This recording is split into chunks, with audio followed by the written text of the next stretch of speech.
కేసులు లేవు. సిఏ బాగా వేధిస్తూ ఉన్నాడు. నేను 4-3 సార్లు తీసుకొచ్చాను అతన్ని. ఇప్పుడు కూడా కేసు కట్టలేదు. మీకు తెలియదేం కాదు. 2019లో తమరికి సపోర్ట్ చేశాను, మొన్న కూటమికి చేశాను. వాళ్ళు ఇంతవరకు స్పందించకపోవడం కూడా అత్యంత దారుణం. అసలు అది నా బిడ్డ బలవన్మరణానికి పాల్పడటానికి సిఐ నాగరాజు ఆయన సిబ్బంది ప్రధాన కారణం. దీనికి కేవలం పోలీసులు పొద్దాకు వచ్చి వేధించడం వల్ల ఇతను చనిపోయాడు అనుకున్నారు, కానీ దీని వెనకాల వాళ్ళు అతనికి ఇష్టం లేని పనులన్నీ చేయిస్తున్నారు. ఇది రౌడీ షీటర్స్ని పట్టుకురమ్మని, వాళ్ళ అడ్రస్లు ఇవ్వమని, ఇంకా రకరకాలుగా వాళ్ళ సొంత ప్రయోజనాలకు ఇష్టం వచ్చినట్టు వాడుకున్నారు. బూట్ షూ అక్కడ వేసి, నువ్వు మాదిగొడియే కదా, నీకు కులవృత్తి ఉంది కదా, బూట్లు పాలిష్ చేయమని చెప్పటం, ఇదంతా వాళ్ళు సర్కిలే చెప్పారు నాకు.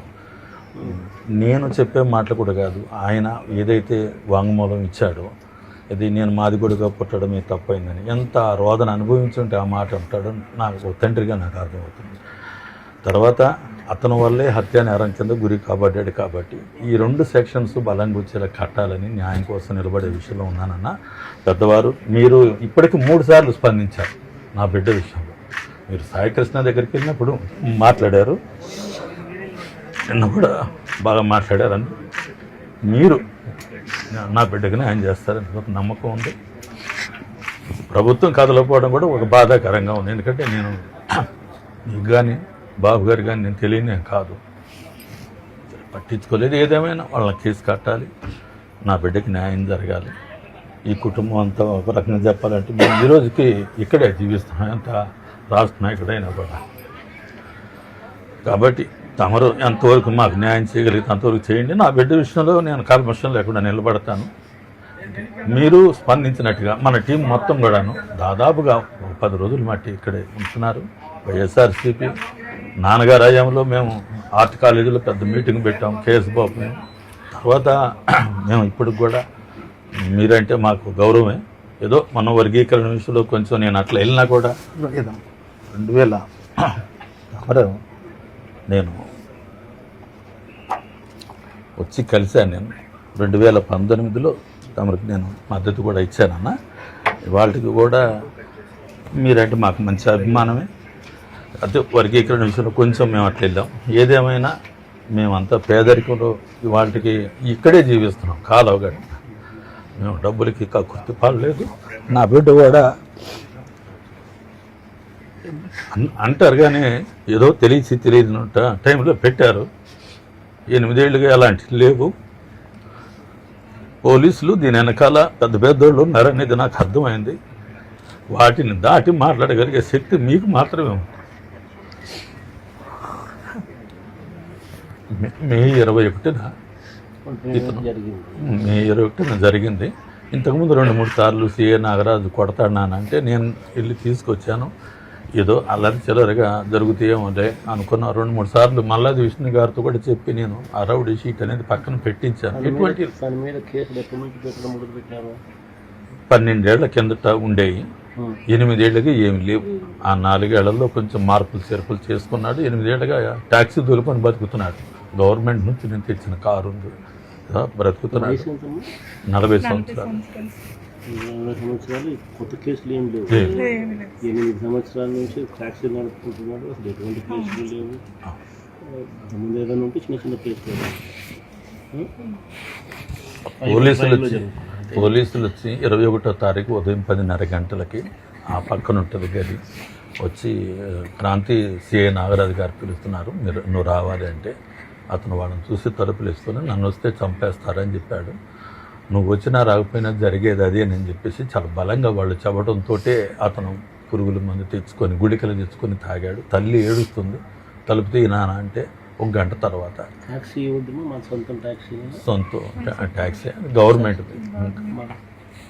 గవర్నమెంట్ స్కీమ్లో తీసుకొని ట్యాక్సీ సొంతంగా నడుపుకుంటాను. ఇప్పుడు అది కూడా లేదు. ఏదైతేనేమి వీళ్ళ ఎమ్మెల్యే తలుపు తీనానని ఏడుస్తుంటే తలుపు తాగేసిన అతను మెల్లగా తీశాడు. తర్వాత హెల్ప్ హాస్పిటల్కి తీసుకెళ్ళాం, సాయంత్రం జనరల్ హాస్పిటల్కి తీసుకెళ్ళాం, చనిపోయాడు. కేవలం వాళ్ళ ఒత్తిడి వల్ల చనిపోయాడు. వేరే అతనికి ఏ రాజకీయాలు కూడా ఏమీ లేవు. ఒక తండ్రిగా నాకు ఇచ్చే గౌరవం నాకు ఇచ్చాడు. తను బతుకుతున్నాడు. వాళ్ళు ఇష్టం లేని పనులు చేయించడాన్ని తిరస్కరించాడు అతను దాదాపుగా ఏంటంటే రౌడీ షీటర్లను పట్టుకురమ్మంటే ఇతను ఎట్లా పట్టుకొస్తాడు, వాళ్ళ కుటుంబాలతో గొడవలు అవుతాయి కదా. కాబట్టి ఇట్లాంటి వాటికి పోవట్లేదు. ఏదన్నా తీవ్రమైతే నేను వెళ్తూ ఉండేవాడిని. అట్లా అంత లేదు అనుకున్నాను. తర్వాత చూస్తే ఈ సాయి కృష్ణ అని అతను కూడా చంపబడ్డాడు కదా. అదే తరహాలో ఇతను కూడా భయం పట్టుకుంది. ఎందుకంటే వాళ్ళు ఇష్టం లేని అంటే ఇప్పుడు ఆదివారం వచ్చి సంతకం పెట్టాలంటారు. ఆ సంతకాలు వాళ్ళు పట్టించుకోరు. కానీ వాళ్ళు చెప్పిన పని చేయకపోతే ఆదివారం పేరుతో తిరగేసి ముగ్గురు కలిసి 3 టైర్ బెల్ట్లు పట్టుకొని కొడతా ఉంటుంటే అతడు తగలరాని చోట తగిలి చచ్చిపోయే పరిస్థితి కూడా. ఇంత భయంకరమైన స్థితిలోనే అతను చనిపోవటం అనేది జరిగింది. మరి నేను కేసు పెట్టి కూడా నెల 8వ తారీఖు నాడు పెట్టాను. నేను ఇంతవరకు ఆ కేసు కట్టింది కూడా లేదు ఇప్పటి వరకు కూడాను. నేను దళిత సంఘాలు మొత్తాన్ని తీసుకుని వెళ్ళి మళ్ళీ సిపి గారిని కలిసి మళ్ళీ కేసు పెట్టమని చెప్పేసి గట్టిగా ఒత్తిడి చేసామన్నా. మరణవాంగ్మూలంగా వీళ్ళు అసలు దాన్ని ట్రీట్ కూడా చేయడం. ఏసీపీ కూడా 8వ తారీఖు అందించిన కంప్లైంట్కి ఈ సెంటర్ నార్త్ ఏసీపీ కాబట్టి తీసుకున్నాను సార్. సపరేట్గా దీని మీద అసలు ఎవరు ఏం పట్టించుకోలేదు సార్. నా బిడ్డ 2 మాటలు చెప్పాడన్న. నేను మాదిగ కులంలో పుట్టడమేనా, నేను చేసిన తప్పని తమరినే ఉంటారు. రెండోది, నన్ను బలవన్మరణానికి పాల్పడటానికి సిఏ నాగరాజే ఈ ఆత్మహత్య చేసుకోవడానికి కారణం. ఈ 2 కేసులు బలంగా కట్టాలి. సిబిఐ విచారణ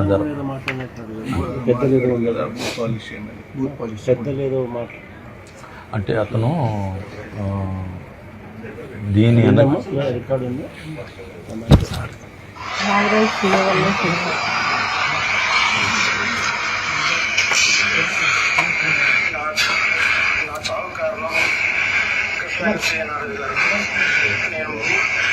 నేను మాది పొడవు తప్పైపోయింది.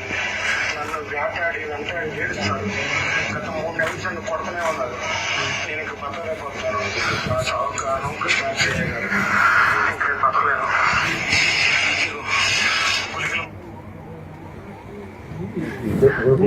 అన్ని వాళ్ళ అమ్మగారికి చెప్పేవాడు సార్.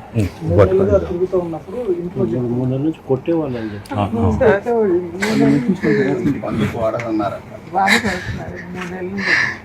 బాత్రూమ్ కడిగేయటం. ముగ్గురు పిల్లలు ఇస్తే బాబు కాలు కూడా పోలియో చిన్నప్పుడు పోలియో వచ్చింది సార్. ఇక్కడ పుండు పడింది. అట్లా 2 ఏళ్ళు పోయింది సార్. ఇప్పుడు ఇక్కడ పెంచు నాకు పడిపోయింది సార్ బాబుకి. అది లోపల నుండి తినుకుంటా చూపిస్తున్నారు సార్. ఎక్కడ చూపిస్తున్నారు? ఏమని చెప్పినారు వాళ్ళు? అంటే కొంచెం ఏజ్ అనేది వచ్చాక చేస్తామన్నారు సార్. కాకపోతే ముదిరిపోయింది బాగా. ఏళ్ళన్నీ పోయినాయి. ఏళ్ళు పోయింది. ఏమైంది? పుట్టుకలో చిన్న కణితలాగా వచ్చింది సార్. ఇక్కడ వెనక ఈ మీద కణితలాగా వచ్చింది. అది తీసేసాక నరం అనేది ఏంటో లోపల ఇదైపోయింది. పిల్లోడు నడుస్తుంటే ఆ ఏళ్ళు కొట్టుకుపోయి ఇక అట్లా లోపల ఇన్ఫెక్షన్ అవుతా వస్తుంది సార్. ఏ హాస్పిటల్కి వెళ్ళేదాని సొల్యూషన్ తెలియట్లేదు. రేపు మన ప్రభుత్వం వచ్చిన తర్వాత ఇది SC ST atrocities case book చేసి గవర్నమెంట్ తరఫు నుంచి మన పిల్లలకి రావాల్సిన బెనిఫిట్స్ అన్నీ వచ్చేటట్టు 5 సెంటర్ స్థలం ఇప్పిస్తాం. 5 ఎకరాల స్థలం హోటల్లో ఎస్సీ ఎస్టీ సంబంధించి అట్రాసిటీస్ మీద చనిపోతే ఏ రకమైన చట్టం పరిధిలోకి వచ్చి చట్టం ప్రకారం ఏదైతే బెనిఫిట్స్ ఒక హక్కుగా మీకు రావాల్సింది ఏదైతే ఉండాలో అవన్నీ నేను దగ్గరుండి మన అధికారంలోకి వచ్చిన 1 నెలలోనే చేయించేస్తాను. అన్ని దగ్గర నేను చేయించాను. ఇప్పుడు కూడా ఇవన్నీ కూడా నేను దగ్గర చూస్తాను. ఇవన్నీ కూడా చూస్తాను. మన బాబుకి సమస్య లేకుండా నేను చేసుకుంటాను. నీకు ఇబ్బంది లేకుండా నేను చూసుకుంటాను. నా కొడుకు చాలా న్యాయంగా చనిపోయాడు. పోలీసులు వచ్చి పిలిచలేదు. నా కొడుకు నన్ను పిలిచి నేను తల్లి తగ్గలేదు. నా కొడుకు మందాగి చనిపోయాడు సార్. పోలీసుల వల్లే నేను చనిపోతున్నాను. నన్ను పిలిచాను. కాంతి రాయి అంటే అమ్మ నేను రానమ్మా తీసుకెళ్ళి చంపేస్తాడు. నన్ను అప్పచెప్పమని చెప్పి ఏడిచి నా కొడుకు నేను వచ్చేసినాక తీసుకున్నాను తాగి చనిపోయాను. పోలీసులు ఏది బూట్ కాలు తొడమంటావు, బూట్లు తొడమంటావు, నువ్వు మాది గొడవే కదరా బూట్లు తొడమంటావు, బాత్రూమ్లు కడిగేయటం అవన్నీ చేపిస్తారని నా కొడుకు నాకు చెప్పి బాధపడతా ఉండేవాడండి. అసలు అటు వెళ్ళి పిలుస్తలేడని ఇటు వచ్చి అనిపిస్తే నేను ఎన్ని సంవత్సరాల నుంచి కేసులు లేవు కదా, మరి ఎందుకు పిలిపిస్తాను మీరు? అంటే పాత కేసులు ఏమో ఉన్నాయి అని చెప్పి పిలిపిస్తారు. వాళ్ళ అవసరాలకి వాడుకోవటం కోసమే పిలుస్తారు. గంజాయి అమ్మంటాం, అది గంజాయి అయ్యి అమ్మంటాము, ఆయన పనులు చేయమంటాము, పిల్లల్ని చెప్పు చేస్తూ ఉంటారండి. అది భయపడి వెళ్ళకుండా ఉంటారు, వెళ్ళకపోతే తీసుకెళ్ళటం కొట్టడం.